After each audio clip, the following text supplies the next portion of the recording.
The Smokers are ready for round one of competition here at the E3 Spark Plugs Lucas Oil Pro Pulling Nationals presented by Mack Trailer. We'll kick things off with Cody Shea, and earlier today, Terry spoke with him. Cody Shea finished fifth place in 2014, rolling into 2015. Once again, he's the dark horse. He's the lone red tractor here with us this weekend.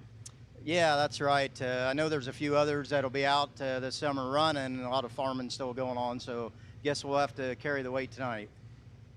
What does that put, what sort of a burden does that put on your shoulder? Is it pressure, or do you go, hey, man, I'm cutting my own path? Well, it's like somebody said earlier, you know, the half the crowd might be rooting for you, and I said, yeah, it's a lot of pressure. I'll let half the crowd down if I don't do well. But no, we just run the same thing and, you know, try to do the best we can. When Cody hasn't even really seen his tractor because it just got finished. He actually drove his toter separate from his trailer out here to this event.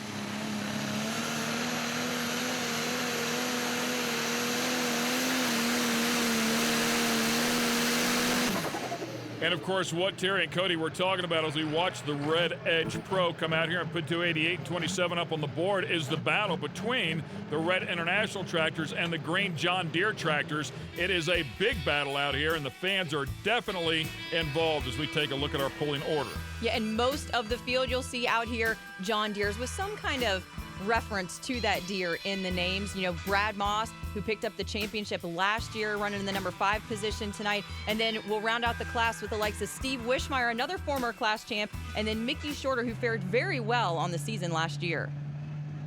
Up next will be Kurt Hazley, king of Deeres, as you talked about the reference to the John Deere name. Beautiful looking state-of-the-art tractor. And this is Kurt's first time ever driving a big tired pulling vehicle or a tractor or anything.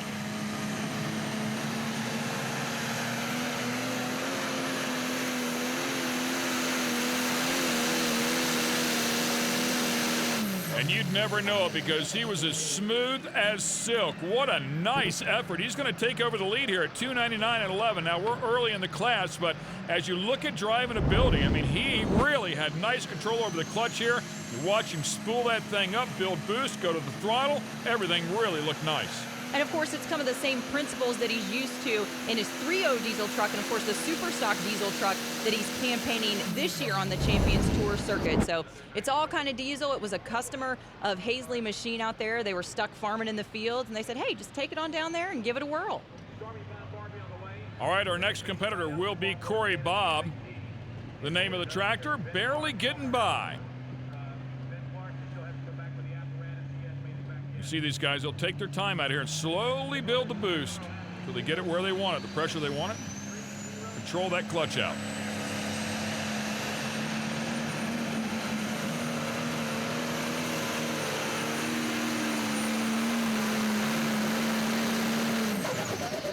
When you can hear that thing chirp back down there, they build some wicked boost as well. 295 and 41 for the fans that are out there, in excess of 100 pounds of boost out of some of these pro stockers. And it's just really cool when these guys leave the line to kind of watch that smoke change from white to gray to black. You can see when the water injection turns on, that's when you get the black smoke coming out of that big stovepipe up there. It's huge. The thing's like 4 or 5 inches in diameter, and it just shows you how much air they're moving through that engine. And big horsepower as well from these diesels, some 3,000 horsepower. It is impressive to say the least. As we see a red tractor come up here, this is Darren Hunt. D2 Pro Edition.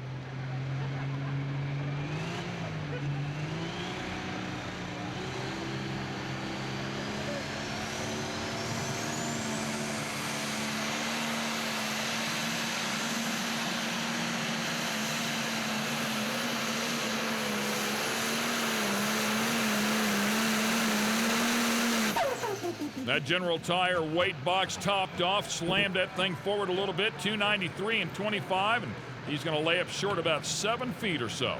Yeah, and Darren from Herndon, Kentucky, which is very close here to Franklin Simpson Park, so always comes out and makes sure he attends the TS Performance event. Brad Moss is backing that tractor up, and he was one bad man last year. Did it with a small engine. It was something he really wanted to attack, and boy, did he show the class. It's always good when you can chill with the champ. Brad Moss of the Young Buck is 2014 champion in the Protect the Harvest Pro Stock Tractor category. Rolling into 2015, tractor hasn't even rolled out of the trailer. What big changes did you make over the winter?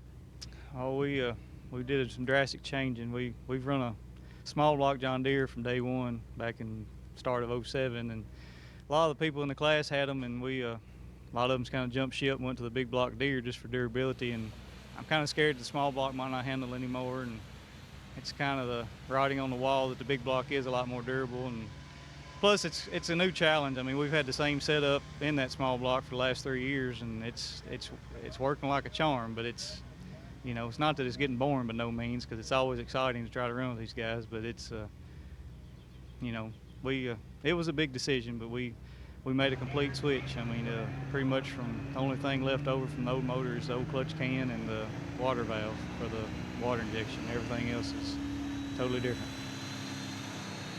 Well, it is amazing that they decided to make the change, because he was dominant a year ago, coming into the final event with 6 wins on the season.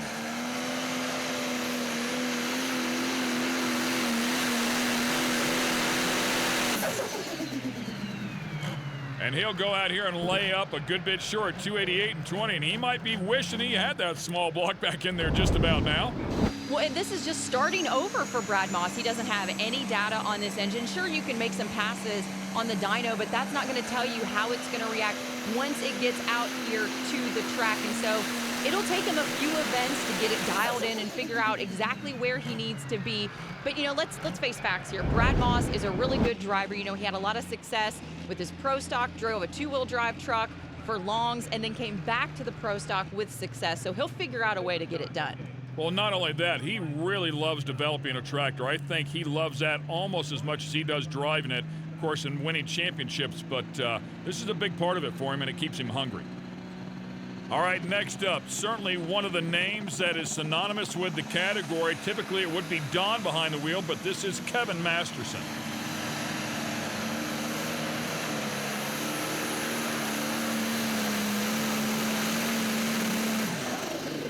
And the Tinker Toy will put 292 and 48 up on the board.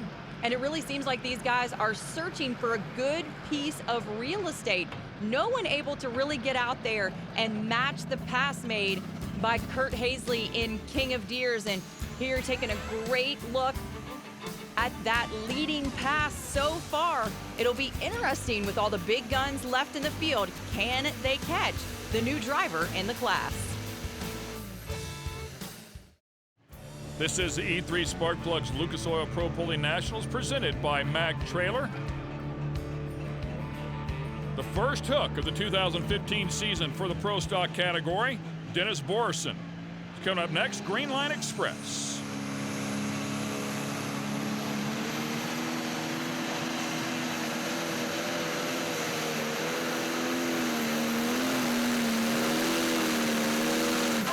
Really enjoy this class, and these tractors are so beautiful. These things are absolutely works of art.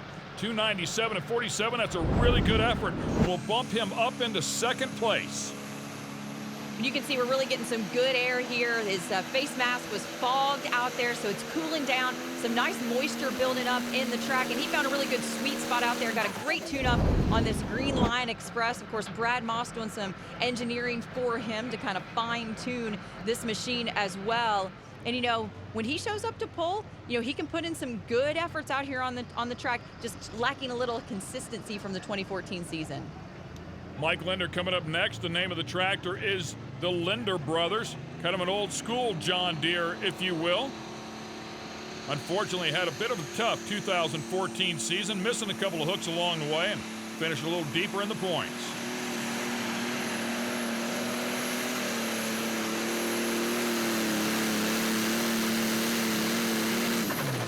296 and 31's a really nice effort here, though. That will bump him up into the top 3 right now. Very interesting. These guys stacked with weights on the front end of the tractor, and maybe if they would have taken one of those 100-pound weights back to the belly bar, we could have seen that front end get up a little bit higher, and maybe those rear tires dig in a little harder. As you can see, I'm watching those gauges intently, looking at those RPMs, and of course oil pressure on their data logger going down the track. Yeah, they'll record a lot of information out of those machines as Paul Stone will fire up, roll up, and hooked up to the trailer already. It's called the Rollin' Stone. Another name that has been out here on the tour for a while. Did a pretty good job in 2014, kept himself inside of the top 10 by season's end. Finished on the podium at the second hook of the 2014 season.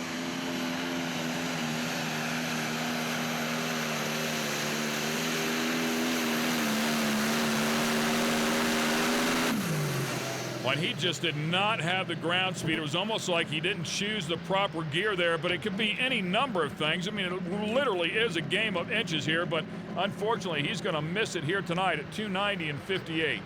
Looked like he tapped the brake there about the 150 to 200 foot mark. Little right brake to bring it back around to the center as well.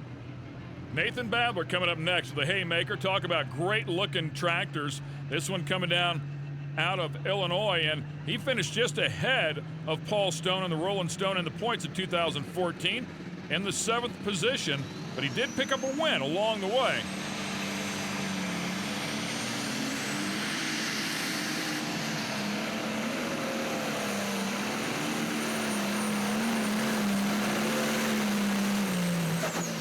Oh, and he was kind of fighting with it, that front end up and down, and that's what these guys are dealing with, trying to get that weight placement absolutely perfect. Nathan Babler puts 295 and 45 up on the board. And taking a big gamble there to do that, because that's what you got to do. It's all about, you know, physics and getting that 10,200 pounds of the whole machine into those big rear tires to hook up. And if you're too heavy on the nose, you're never going to make it happen to be in contention for the lead. So you've got to make those drastic changes. Now, when they're back there on the staging lanes, really, you know, weight is the big thing that they change, but there are also other variables that they can change very quickly before they hook. Oh, so close to the barely getting by tractor, by the way, who had gone 295 and 41 to that 295 and 45, fractions of an inch to pick up an extra position. Scott Typen coming up next on the Whiskey Wild.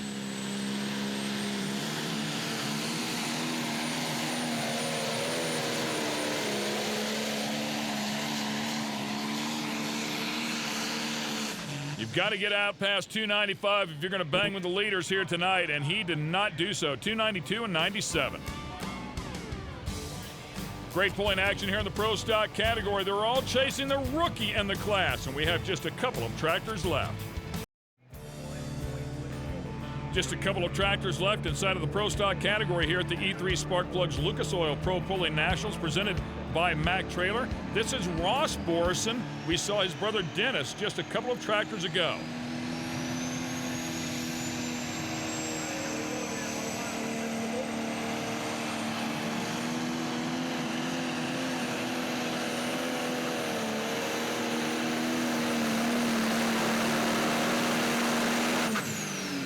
And Ross goes 292.08. And what a wild ride for him. You can see the tracks left by the sled back there, and he's all cattywampus down here at the end of the track, really having to get on those brakes to keep it in bounds, because he had a full head of steam going. That would have been a great pass for him if he didn't have to smash those brakes. Kurt Hazley is our leader, driving King of Deers. 299.11 is the distance. He is a rookie in the category. He's far from a rookie, but he's a rookie in this Pro Stock category, and there's only one guy left that can surpass him. It's Mickey Shorter. He's a tough one for sure. The name of the tractor is Buck Eater 2.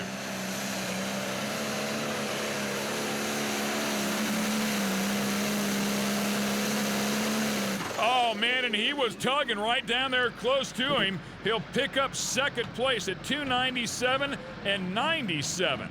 And you can tell Mickey had a great tune-up on his machine, but probably the biggest difference for him, he moved over to that right side of the track where he was able to get some good fresh dirt and really put it on everybody. And look how close second and third was, just a couple of inches. So a great effort here tonight.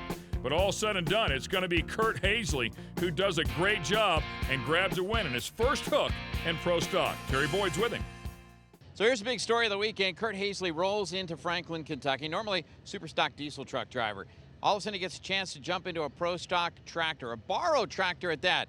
We talked to him before the race. He said, yeah, maybe I'm just going to scratch a little itch, and then who knows where it goes. The worst it could possibly go is the trucks are going to go for sale. Where are we taking the overall win? After getting second to last with my pickup truck, right now it definitely fueled a fire. What was it like, really? I mean, you roll out there, you're in a borrowed tractor, and then all of a sudden, hey, this is pretty fun. It didn't really dawn on me till I tightened the chain and they gave me the green flag, and then it was such a surreal feeling of this is happening. It's been a dream come true my whole life. I've always loved the Pro Stock class growing up and watching it and following all the great names, and to be in a class with them today, it's just awesome. They've been so great to me and helped me out, and I can't thank the Hoffman family enough for letting me borrow their tractor. They were at a wedding today.